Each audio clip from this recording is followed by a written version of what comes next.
We are facing the biggest threat to Ireland since World War II, the emergency. Brexit is the threat to the Irish state, the biggest threat to the Irish state in history. We must not be taking orders from the European Union or the British or the Germans or the French.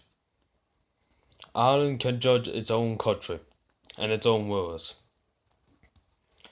People are worried sick about Brexit, and I'm here to tell everybody of Ireland, the people of Ireland, man, women and children, that there be no return to a hard border, and we will not let the British armoured cars and tanks and guns come back to this country and be on our borders.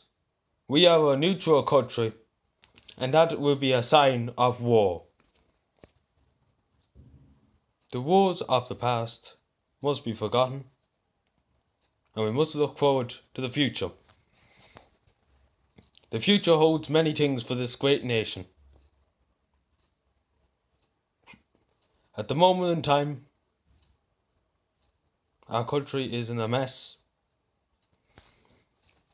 Our police force is corrupt. They were abusing Gardaí, the high officers in the Guards, the Commissioner, is stopping the Gardaí from saying what they want to say, and letting people off with murders, and hiding cover-ups of child abuse. And this can't go on in this nation. It can go on in England, it can go on in Germany, it can go on in France, but not in a democratic Republic of Ireland. Our health service is currently the worst in the world. But as Irish people and Irish men and Irish women, we do our best in the health service. They are heavily understaffed, the doctors and nurses, and they are working non-stop to save as many people's lives as they can. But at the end of the day, it's the government and it's the European Union. We're too busy worrying about what the European Union takes and what Britain and France takes. And we're giving money into the European Union, and we should not bother giving them in, because they're not doing any good for this country. Ireland was alone for 700 years of British rule, and nobody gave an absolute flip about Ireland for 700 years. During famine, during war, no one cared about the Irish suffering by the hands of the British Empire. The homeless in Ireland is beyond a joke. People dying on the streets of our capital, dying outside historical places where the state was made. The GPO, I can go on forever. The amount of people homeless in our capitals, in our cities, in our towns, is honestly sickening, and a disgrace to this nation and to the heroes that made the state. We must all, as Irish citizens and Irish men and Irish women, do our best. If the government doesn't do so, then we will take a stand, and we must help our fellow Irish men and Irish women on the streets. We will do whatever we can. We will give as much as we can to them. We will respect them as much as we can. We help them as much as we can. And if they need any help with drug or alcohol abuse or anything like that, we will help them as best we can. The Irish government does not care about this. The Irish people must stand against homelessness, because the European Union does not care. The British Empire does not care. The French government does not care. The German government does not care. And they're using Ireland as a puppet. Angela Murphy and the rest of them are using us as puppets. And that's plain and simple. The government of Ireland doesn't want to understand it, that they have no say in the European Union, which is the truth. They don't have a say. The foundation of this state where so many men and women and children even died for Ireland's freedom. And today we stand here with homeless dying on the streets of our capital. And so many men and women give their lives for this country.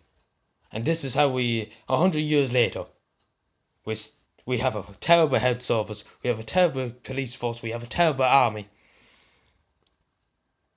And all them men and women that sacrificed their life, for what? For Ireland, for a better future, for a better state, a free state. And their lives, we must always remember, they give their lives for their country and for their honour, and we must honour their memories, no matter the cost, no matter how long it would take. We will never forget our heroes. Some people might call them terrorists, but we will call them heroes in this country.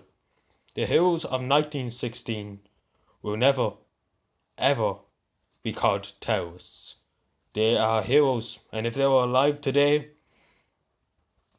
and I say if they're in their graves now, they are turning in their graves at how bad this country's getting. Mental health services is terrible. People in our schools, young children are getting affected by mental health. There's more pressure on children nowadays in this country than there was any time beforehand. There's more people killing themselves in this country, and it's an absolute disgrace that the government will not acknowledge the poor suffering of children in this country. Mental health is an issue, and it can't go away like you can click it away. It deserves attention from the Irish government. The Department of Education, teachers, nurses and the rest are going off to different countries because the money is better, the services are better, a better life in a new country. And special needs people with dyslexia and people that can't talk or walk in schools don't get any help nearly from special needs treatment, special needs assistance. And the Irish citizens of this republic, and do not deserve the right to help.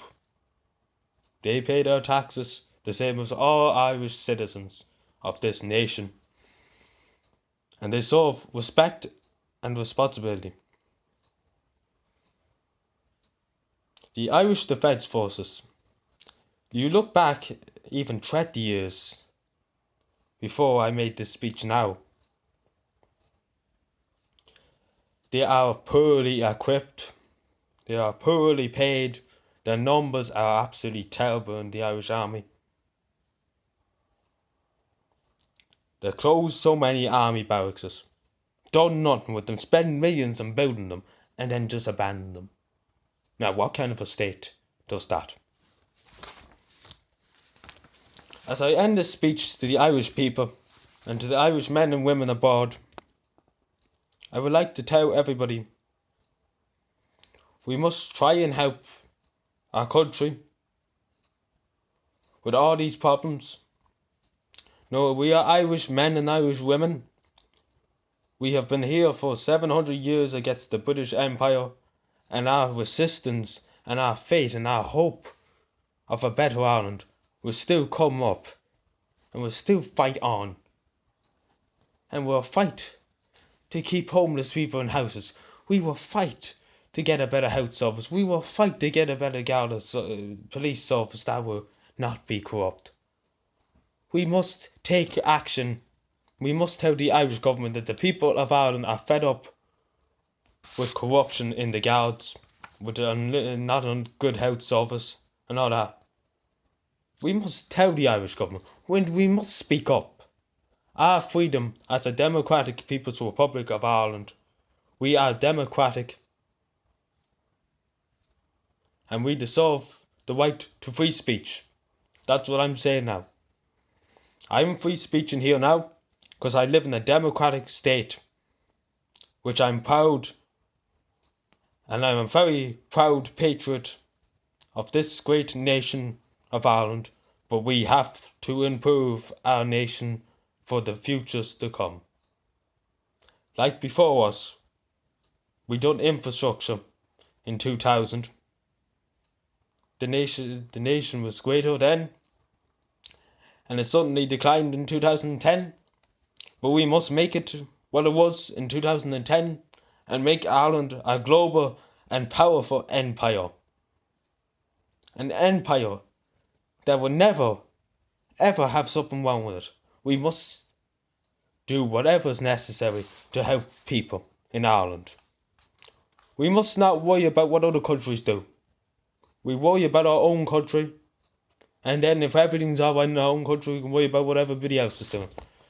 But we must take a stand against corruption, against homelessness, against everything in this state that's corrupt. And we must take a stand to get better rights for our people that pay taxes, our people who have relations that suffered the greatest sacrifice for this country and for this nation. Men and women who died by the hands of the British Empire for Ireland's freedom, and who are still dying for Ireland's freedom, to get the 6 counties back.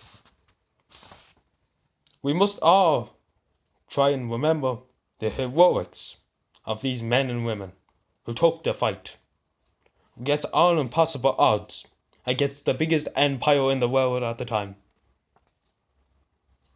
And the only thing I say to them, God save Ireland and God bless your souls, because we wouldn't be here today in a democratic state. And before I end, I would like to say, God save Ireland. We will try our best as Irish people. We are people that will never ever give up, and we will never surrender to nothing. We will never throw our hats on the floor and say we give up. We are Irish people. Any other country in the world will give up straight away, but we are Irish people, and we will try and try and try until our hearts contempt, until we can't fight no more, until we can't talk no more, to get what we deserve as Irish citizens and as Irish people. And I would like to thank everybody for listening. And as I said, God save Ireland. Thank you very much. God bless Ireland.